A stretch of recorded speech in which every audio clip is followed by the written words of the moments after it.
just can't take no more. Throw you in the back seat, slam the door. No stopping us down the road you go.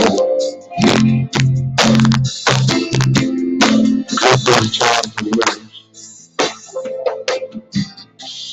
Gigantic one-way gate ahead. You're thinking, man, I'd soon be dead.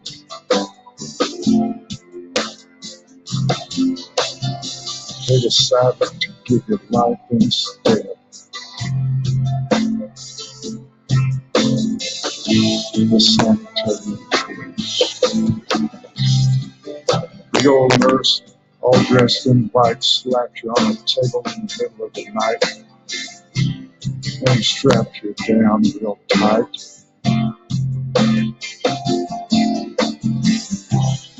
You're wondering what I do.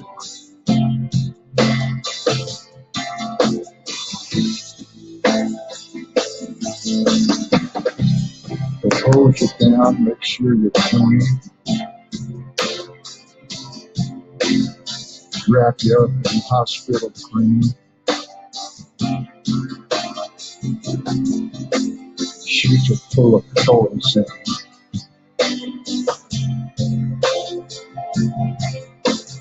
The sanitary foods. Could be TB, maybe a tumor. He's dropping on the doctors, listening to the rumors. Can't see your friends, hear the hum of the wheels. Hey, my man, you know how it feels. Like the cemetery.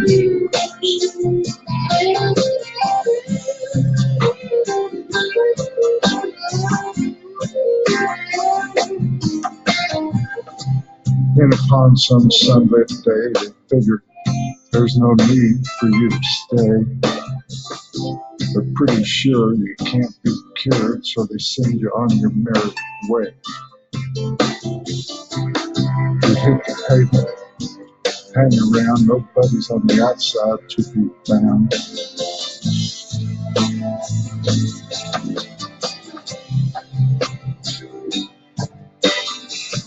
You're just trying to stay above the crowd. You start to thinking, what's the use? In the sanitary.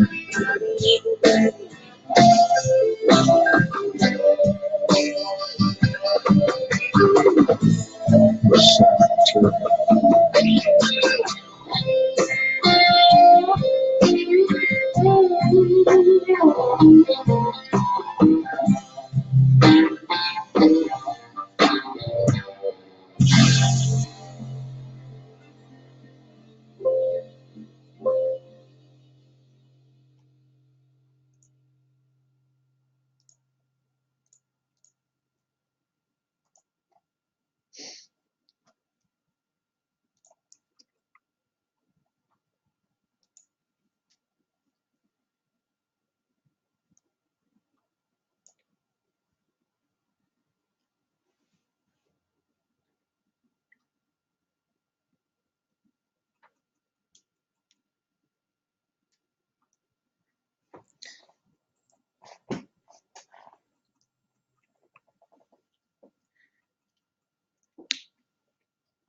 So that was Sanitarian Blues by Townes Van Zandt. And, you know, he's not as famous as Bob Dylan or Leonard Cohen.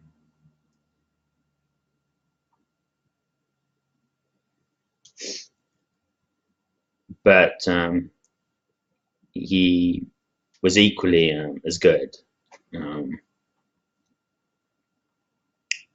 if not better. And for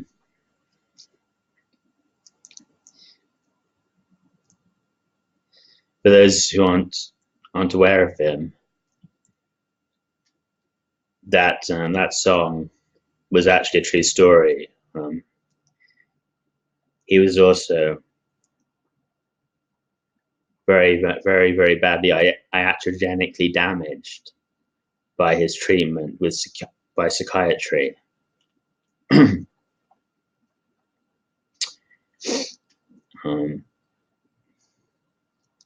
He was very badly damaged, and yet he still went on to be one of the greatest poets and musicians that have ever walked this fair earth.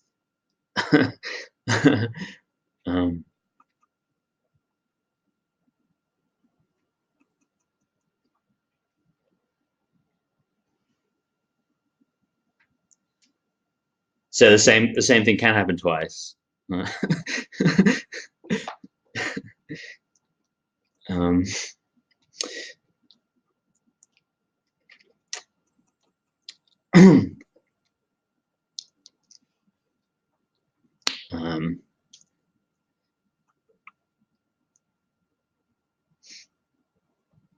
He was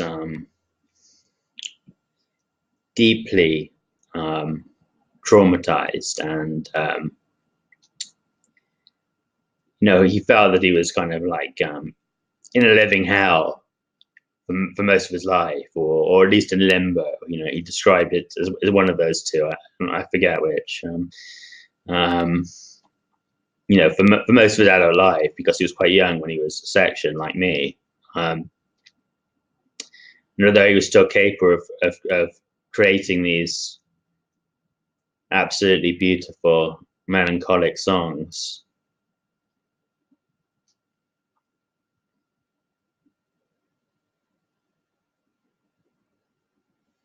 which are an unparalleled form of therapy for others, and I imagine to some extent for himself too. But he was still a very unhappy person.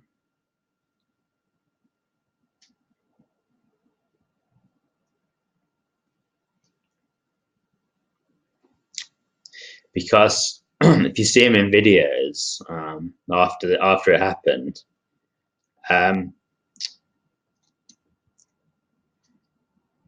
he wasn't a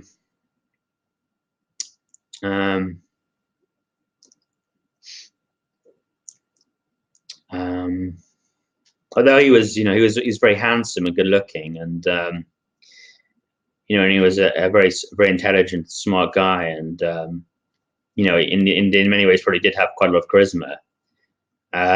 Also, I mean, you can see listening to him in the videos,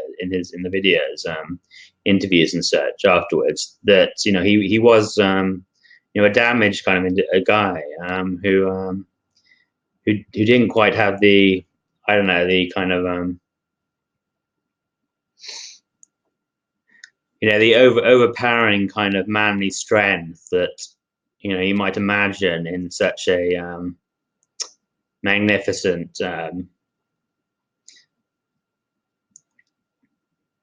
poet and writer, musician.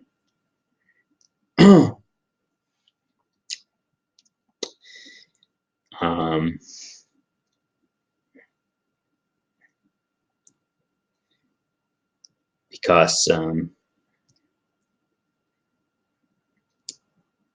sure. I mean, it seems to me that it's likely in his case that it did. It weakened him at a very at a deep level. That was very palpable.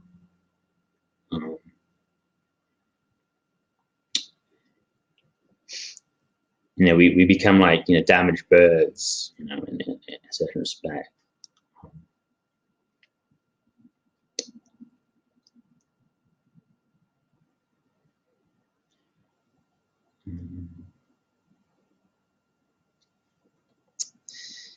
And like me, he was kind of like in his late teens, etc., early 20s. He was reading the poets, reading Nietzsche, reading Shakespeare, and he was very unimpressed and uninterested in kind of what in mainstream kind of life and existence. Even though his father was actually a senator, he was an American senator, his father, and he was according to his stats, his SAATs or what they're called in America. He was like genius level, IQ. So he always did well in the hoops that society puts in front of you. But then he like me, he became disinterested and disaffected with that, and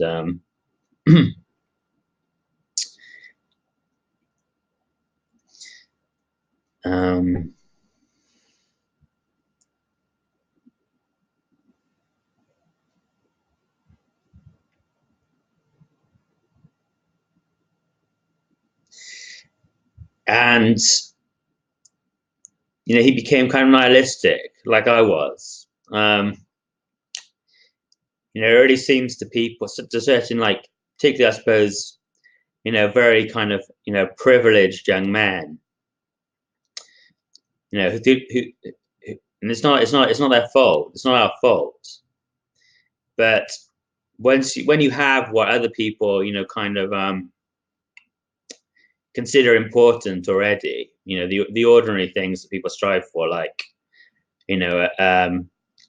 material needs satisfied, and a few easy luxuries, and a good name, like he had, his father being a senator, and formal academic success, then that can provoke actually a sense of nihilism, because it seems like everything that people ordinarily consider important, you have already. So what's the point? What's the point of striving for anything? What's the point of just conforming to, like, mainstream career success and that kind of thing, when you already have all of that inherited to a certain degree anyway, or so far in your life. It makes you question, like Buddha, because Buddha himself was a prince, you see, and Buddha renounced all of his worldly honors and material riches, because that's how it works. Ironically, people tend to seek material wealth and worldly status. It's linked to a kind of insecurity, and so when you no longer feel insecure about those things,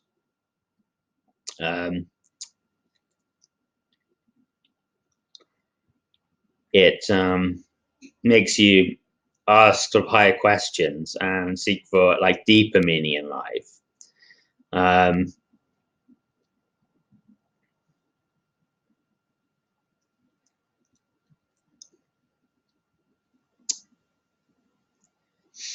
It's not always like that, and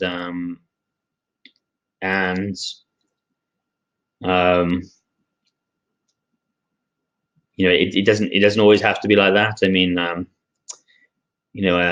People who perhaps don't, who aren't born with material wealth, etc., doesn't mean that they can't pursue deeper meaning as well, and love of truth and wisdom and that kind of thing. But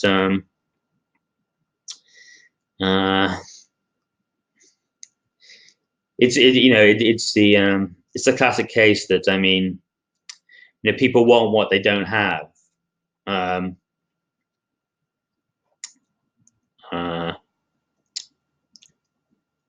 and once you do have material security or wealth, and a good reputation, etc., then you actually feel its own emptiness or its own limitations and futility.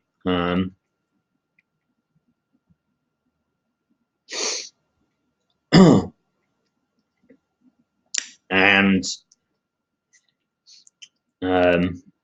it can make you go on to value even greater, even more important things. Because it's not to say that material security, etc., is not significant or it's not important, but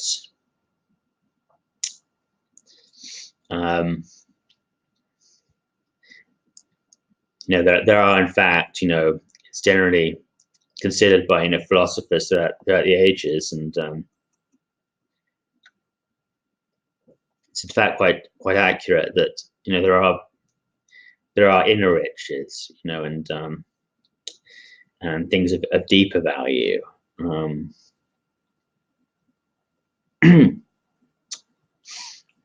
And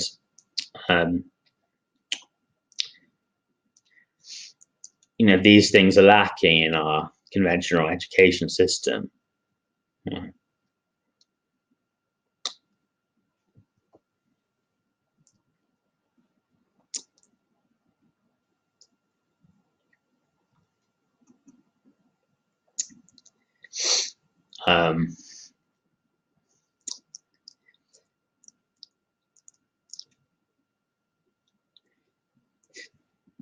The more you have, and the more security you have, and the more your basic survival needs are met, the more it inevitably makes you question, what is the purpose?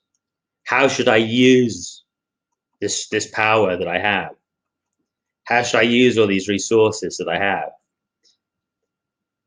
It's no longer about just gaining basic survival resources or gaining more and more resources, because one realizes the problem is not the lack of resources, but it's what the heck am I supposed to do with them?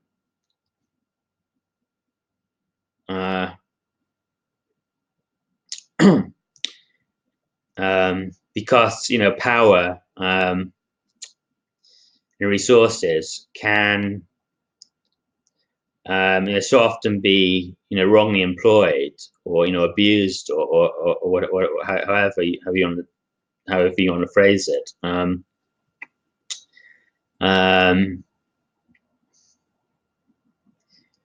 And most of us have some kind of sense of right and wrong, of good and bad, of noble and base.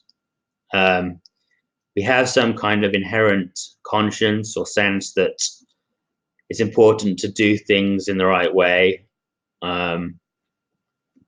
whatever that means. And we don't know what it means. We don't always know what it means.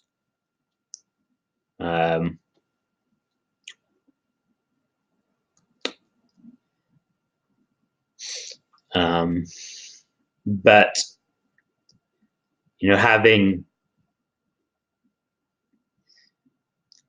having your basic survival needs met and having resources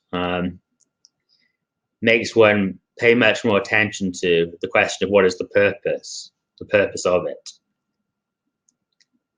And given that this question is not easy to answer, and as I explain in the book, the whole of our West intellectual tradition for the last 100 or 200 years has been leading to the answer, or has given the answer that it's not possible for reason to legislate purposes and aims, and to distinguish better from worse, good from bad, right from wrong.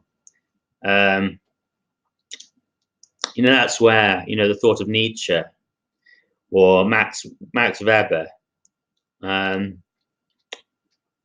social science, the fact value distinction, as it's called, that is has been a very, very strong persuasive current in our philosophy.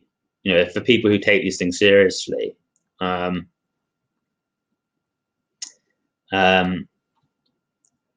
So that is nihilism, and that is if one actually prides oneself on doing things by reason.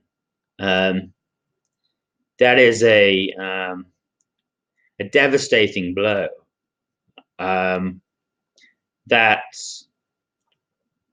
it creates just a literal paralysis in the thinker. For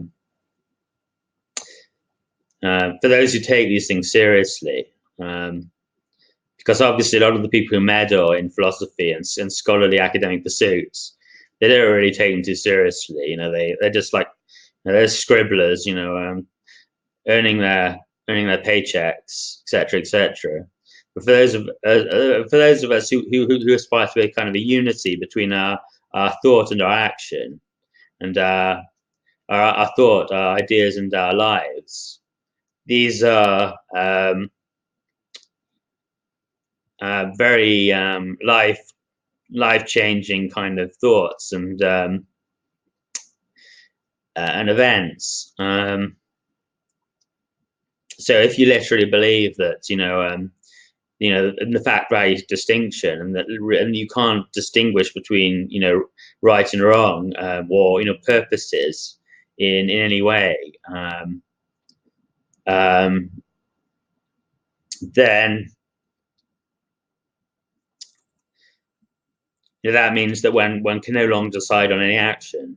One can no longer distinguish a better action from a worse action, in any respect. I mean, because these are total absolute ideas that it's not like as Leo Strauss puts it, any idea, however base or insane, must be judged equal to any other idea by the tribunal of reason. So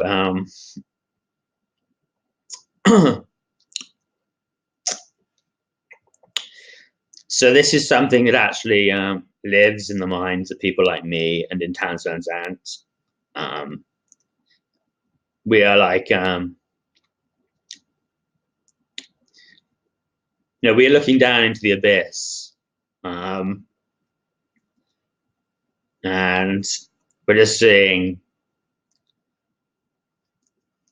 a bottomless pit of confusion and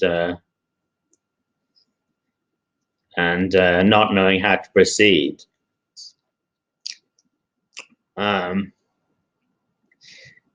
And clearly this sets us very much at loggerheads with conventional society, which has all these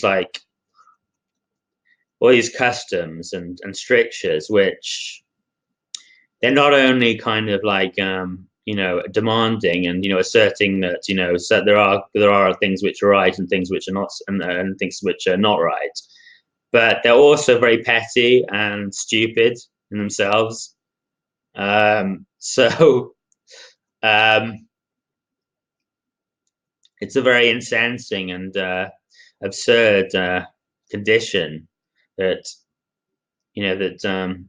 as it seems to somebody like me or Townes Van Zandt, I think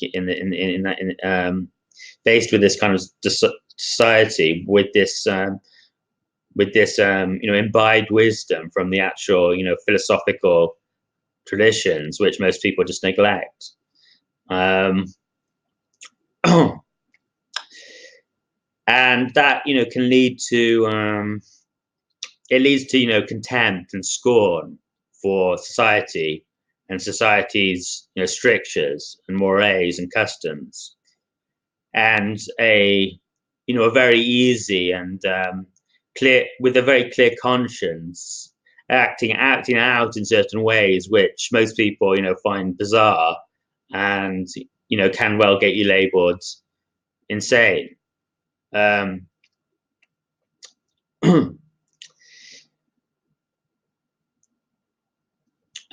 Because in Townes Van Zandt's case,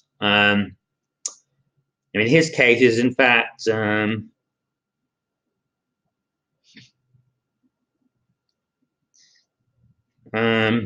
he was kind of more he was bolder than I was,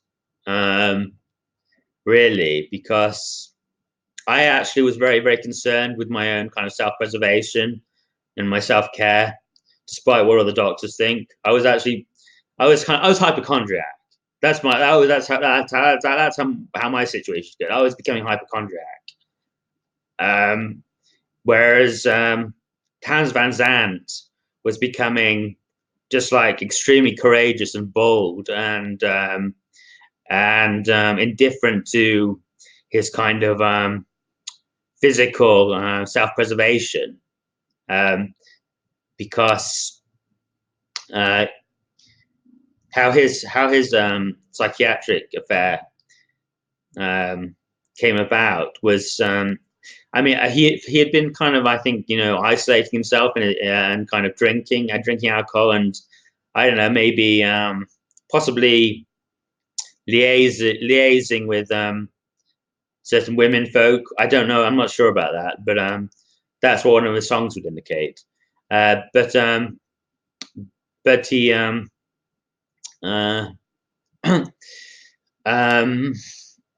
but how his actual psychiatric sectioning or commitment came about was that he intentionally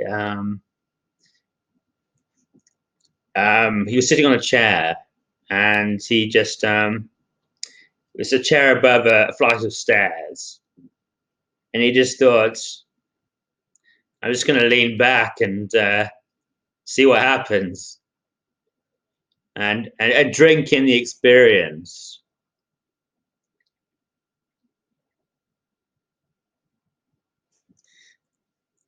He drank in the experience of falling down the stairs backwards from his chair.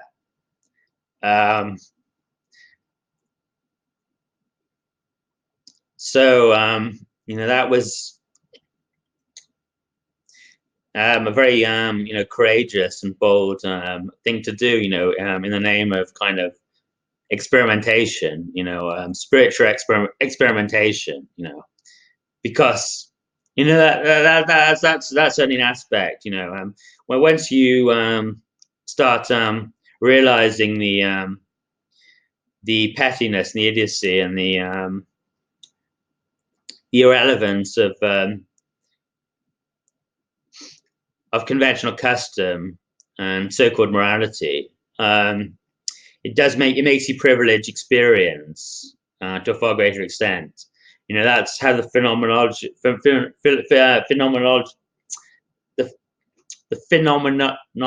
can't say, the Heidegger, Martin Heidegger and Husserl, his teacher, their school of philosophy was all about paying attention to to personal experience and perhaps trying to articulate it in some way, rather than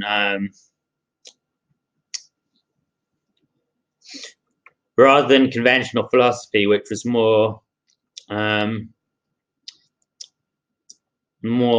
didn't pay attention so much to actual personal experience. And science, mainstream science does not pay attention to actually lived experience, but instead it reduces the world to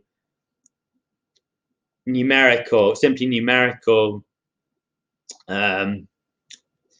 values, and a mechanistic, materialistic worldview that in fact kind of abstracts from the human being and the human experience, and that is extremely, in my opinion, in my experience, that is extremely detrimental to the development of a young person, in their schooling. That is one of the key aspects which I will criticize about our education system. It does not pay sufficient attention to personal experience, lived experience. In fact, it abstracts and detaches the individual from their own lived reality in favor of this totally bloodless and a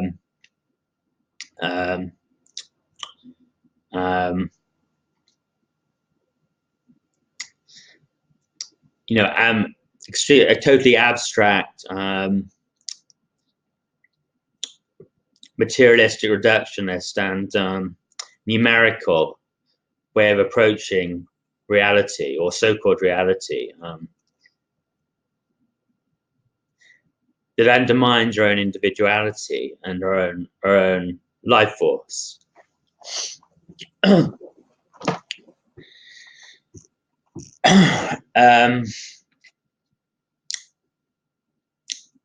So once you start to open to your mind to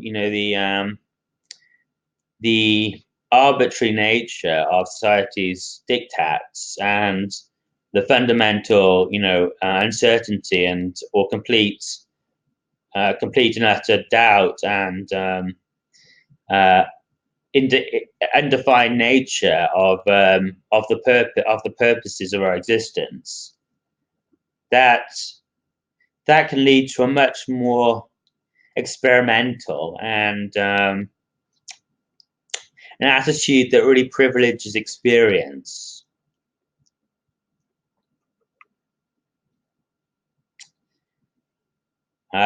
Which is a great thing, because ultimately, it is experience that gives life its meaning. And the more we actually pay attention to experience and analyze it for what it is, rather than what we're told that it is, from the social strictures and our false education system, the more we can actually justly evaluate it, and the more we can enjoy it, drink it in, and deepen that experience itself.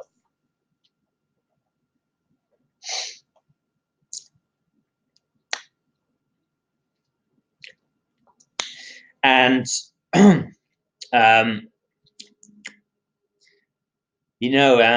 once you do start embracing experience and inviting experience and simply accepting it for what it is, rather than coming at it with these very fearful and caged-minded prejudices and anticipations given to us by society, inculcated in us by society and our upbringing, which make us unnecessarily fearful and rejecting of possibly very enriching experiences, which merely seem negative. They merely seem negative to people, and because they seem negative, they're experienced negatively. Because if you perceive something as a threat, once you actually encounter it, it will provoke stress, and it will be experienced as unpleasant. So, and that experience of something unpleasant and stressful, in fact, it does actually then, dampen down or harm the life force in some way. Much more than it was. It makes us much less resilient. Resilience, being able to cope, being strong and being able to cope, is a lot to do with embracing experience and being open to experience. I was very, very, very unopen to the idea of being psychiatrically kidnapped and drugged up. That was like my arch enemy, and the one thing that my Achilles heel. Now that was my Achilles heel, um, and um, and so for me that was very, very bad because I was very unprepared at the time. If the same thing was to happen now, you know, just for say the same 6 months, um, and then I would be allowed off all the medication, for after that, and that kind of thing.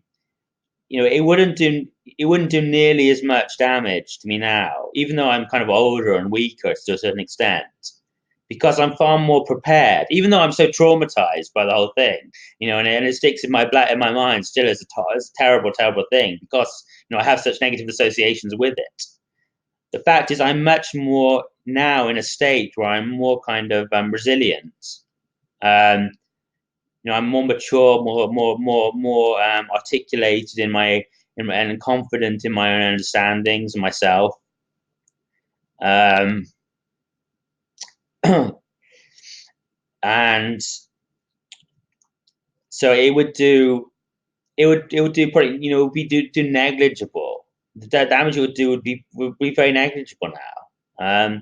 I would still absolutely hate it and protest against it because it would be totally unjust. But before it did enormous harm. Like I say, for the last 12 or 13 years. But I don't say that is necessarily the case with everybody. If somebody, you know, I do know people who it hasn't had such a terrible effect on.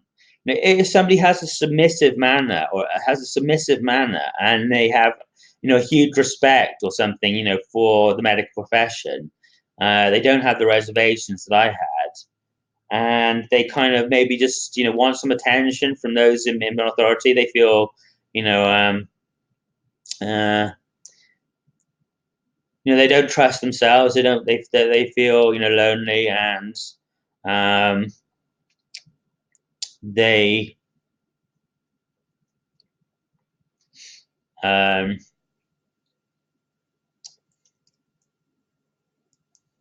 they're not in a particularly volatile, precarious situation that I was, or internal situation that I was. Um, but they're just kind of looking for somebody to tell them what to do because they're not able to tell themselves what to do. In that case, maybe that happening to them, well then it'll relieve them of responsibility for you know for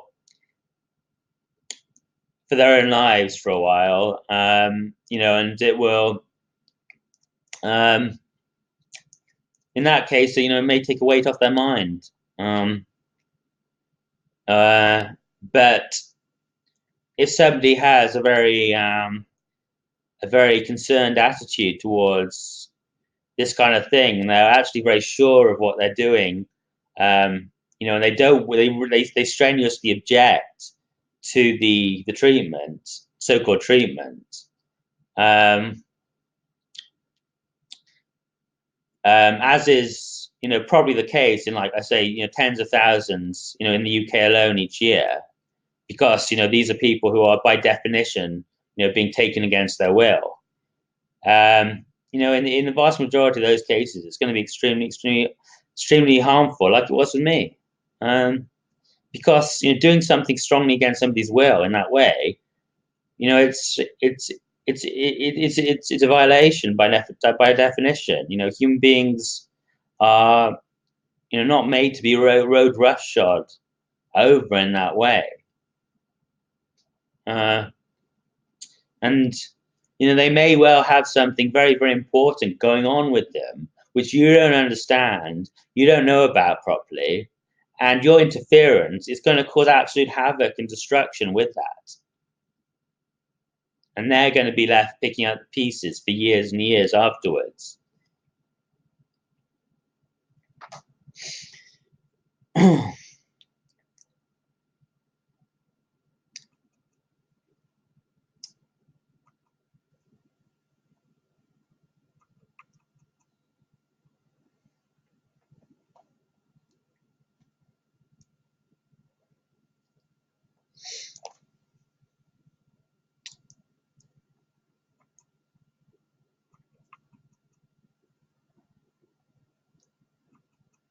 So where were we? I mean, going back to the importance of experience and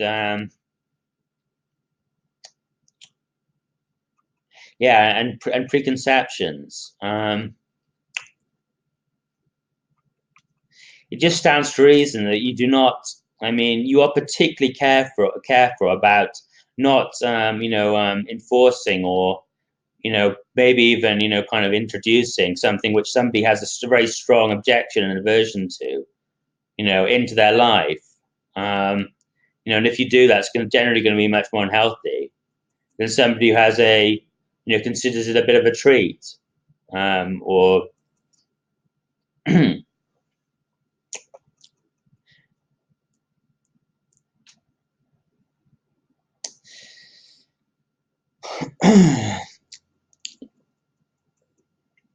I mean, so for instance, I mean, I generally do not perceive, criticism, let's say about my character, unless there are threats, veiled threats involved, and the potential for, the slander leading to some kind of, psychiatric commitment or arrest, then I have never been at all averse to criticism. I absolutely, in fact, would beg for it. I would welcome it, and be extremely grateful for it. You know, um, especially if it was accurate, and it allowed me to genuinely improve my situation. Obviously, I'm not particularly grateful for people who give me, bad advice, and for people who, criticize me, which in ways which I've already considered 1,000 times, and I know that's what other people think, and I know that they're wrong, and they're precisely the things that have led to my bad situation so far. So I'm not particularly grateful for that kind of thing, as they expect you to be, perhaps sometimes. Uh, but on the other hand, although it it jades me a little bit even further, it doesn't.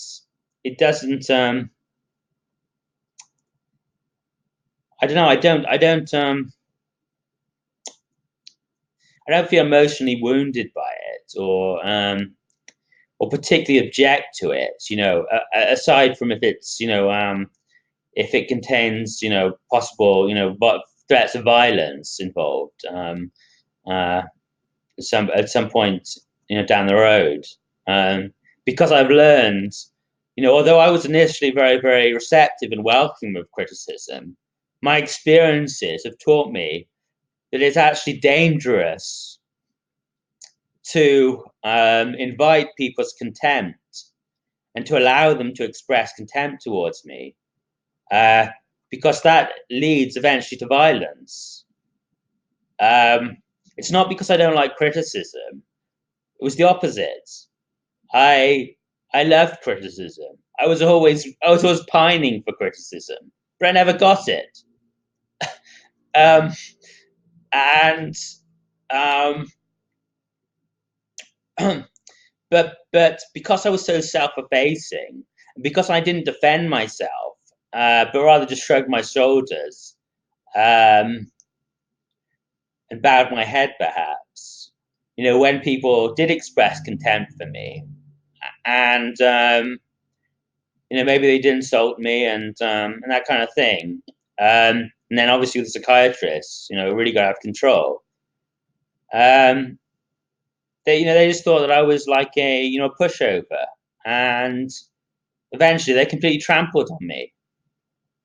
So I did gaslight in my upbringing. Again, like this is where the kind of embarrassment of riches dynamic comes in again, because in my upbringing I didn't have to exactly fight for myself and speak up for myself, um, which is a great thing, in many ways. Means that I can actually concentrate on really, developing my character and caring about the truth and doing what is right, rather than just putting myself forward and jumping to defend myself, when it wasn't necessarily appropriate, and maybe when I wasn't fully developed, and I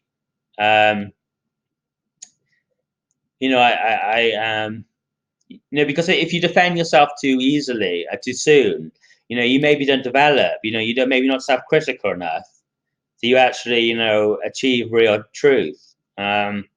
So that's not a very good dynamic, necessarily for a young person at all.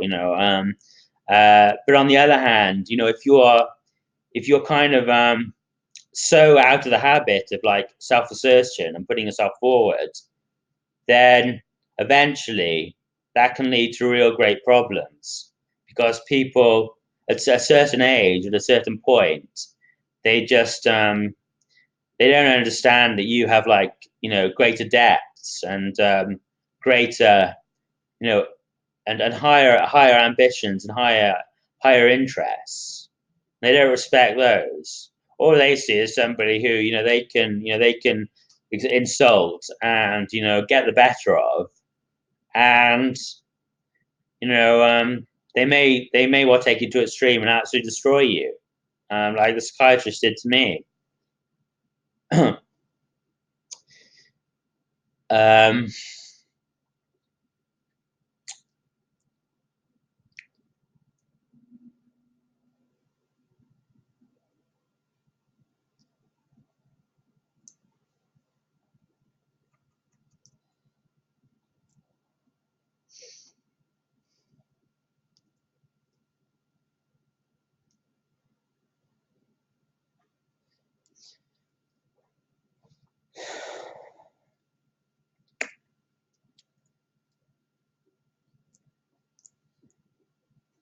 Yeah, so I kind of lost my track here, my train of thought, and how it all fits together. I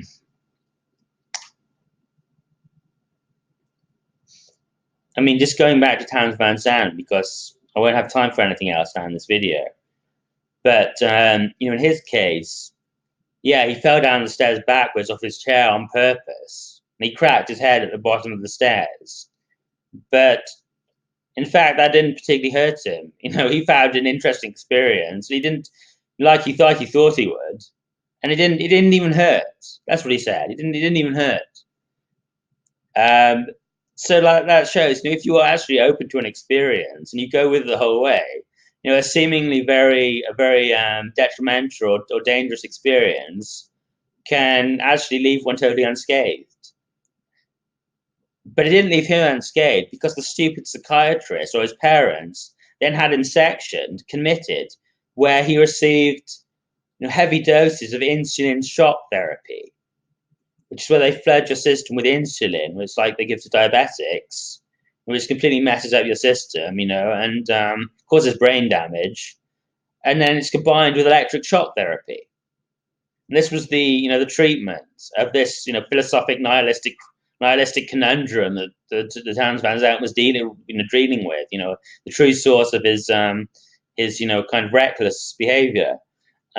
So he was labeled as schizophrenic, and he was locked in the hospital, that sanitarium for months and months on end. And in that song, you can see his kind of attitude towards it. And after all the therapy, he couldn't even recognize his own mother. It had done such damage to his mind, his memory, which only gradually returned over the years. If it insofar as it did return, because a lot of it didn't return. He was really permanently a damaged bird, a broken bird for life after that. And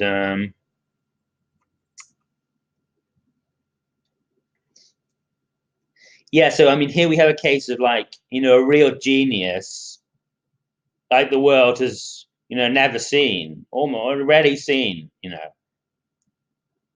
One of the higher men by any kind of measure. being treated like less than, like an animal, like some kind of specimen by the psychiatrists, with their crude tortures and their belittling, remarks and, medical notes, saying, oh, this guy, is still totally maladjusted to life, shows no adaptation to ordinary life or something like that. Yeah, well, if you're able to write as epically beautiful songs as Townes Van Zandt, you don't have to adapt. You don't have to adapt to ordinary life. You,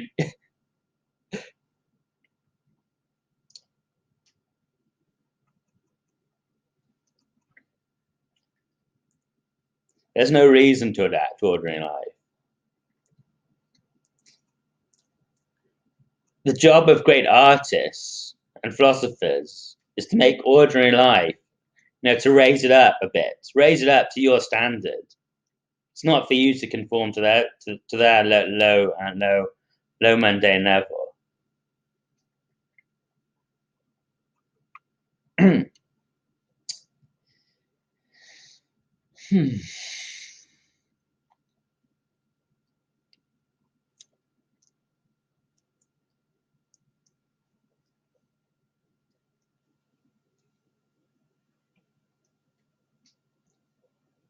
And Townes Van Zandt has, he has healed and probably he's saved more lives than probably any single psychiatrist or any single doctor, in the history of medicine. I mean, because most of them, most of them kill more than they save anyway. But supposing there are some genuinely good psychologists or doctors out there, which I imagine there are, who do save lives, well, they still don't save anywhere near as much as Townes Van Zandt, because his music is immortal beauty and therapy that touches people to the bone, to the soul, and turns sheer sorrow into sheer joy. It's pure alchemy. And you read through the comments on the videos, and you see it. You see all these just testimonies. People who happen to watch the video. He saved my life. This song saved my life. And and it's genuine when it happens with music and this kind of music. It's genuine. When psychiatrists say somebody's life, well, they just simply had somebody locked up against their will who was going to kill themselves, and rendered them miserable for a bit longer, most of the time. And in fact, it's needless to say that the way they do have people locked up against their will, and that threat hanging over people, like me, does lead to an awful lot of suicides. Because why wouldn't it? Of course it would. Once you've had an experience like I've had, and it's really destroyed your quality of life, at least for a long time, or you've been labeled as a second-class citizen, you have this threat of this great trauma reoccurring. Well, obviously that is going to provoke a lot of people to try and escape in the only way left open to them, which is to take their own lives. And